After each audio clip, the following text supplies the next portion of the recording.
జై శ్రీరామ్. అందరికీ నమస్కారం. వెల్కమ్ టు న్యూస్ అఖండ. నేను మీ కస్తూరి శ్రీధర్. మన భారతదేశం గురించి రష్యా అధ్యక్షుడైనటువంటి పుతిన్ చాలా గొప్పగా మాట్లాడినారు.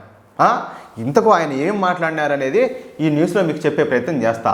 దాదాపు గత 25 సంవత్సరాల నుంచి రష్యాను మకుటం లేని మహారాజుగా పరిపాలిస్తున్నటువంటి నేతే ఈ పుతిన్. ఇక పుతిన్ గురించి ప్రత్యేకంగా చెప్పాల్సిన అవసరం లేదు. మొత్తంగా పశ్చిమ దేశాలకు వ్యతిరేకంగా పుతిన్ అయితే ఒంటరి పోరాటం చేస్తున్నారు.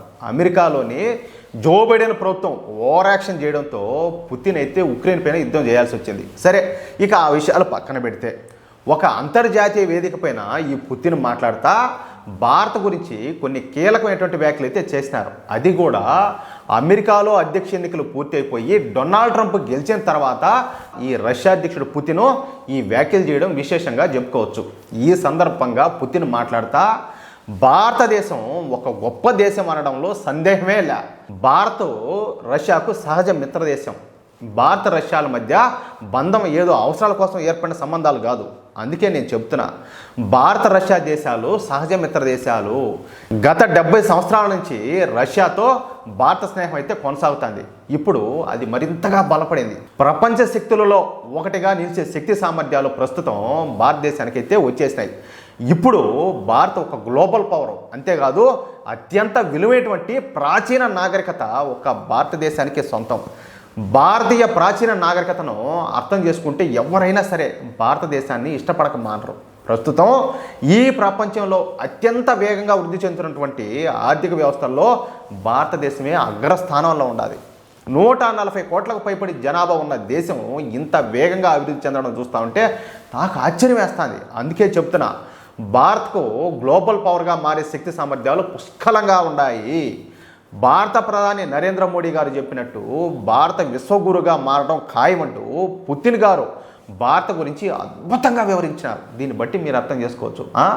గత 25 సంవత్సరాలుగా రష్యాను మకుటం లేని మహారాజుగా పరిపాలిస్తున్నటువంటి ఈ పుతిన్ భారత గురించి ఈ స్థాయిలో ఇంత గొప్పగా మాట్లాడడం అంటే ఏందియా? అయితే ప్రస్తుత పరిస్థితులను బట్టి చూస్తూ ఉంటే అమెరికా అధ్యక్షునిగా డొనాల్డ్ ట్రంప్ ఎన్నికైన సంగతి మనకందరూ కూడా తెలుసు కదా. దీంతో భారతదేశం ఎక్కడ రష్యా నుంచి దూరం అవుతుందని చెప్పి రష్యా అధ్యక్షుడైతే పుతిన్ భయపడతా ఉన్నట్టు కనపడుతుంది. ఎందుకంటే ఈ అమెరికాకు అధ్యక్షుడిగా ఎన్నికైనటువంటి ట్రంప్ కూడా మన భారతదేశానికి, మనకు హిందువులకు ఆప్తమిత్రుడు.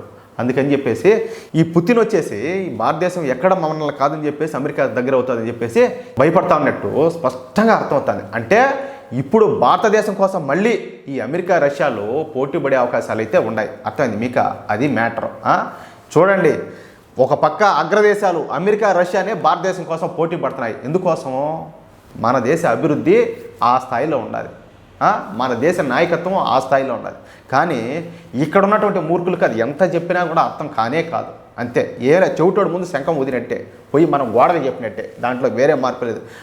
ఓడి చెప్పేది మేము వినేది మా తెలీదా? ఇలా కథ మోడీ అట్టటోడు, మోడీ ఇట్టటోడు, బీజేపీ అట్టాడిది ఇట్టాడిది, అంత మత్తత్వ పార్టీ అది ఇట్లా.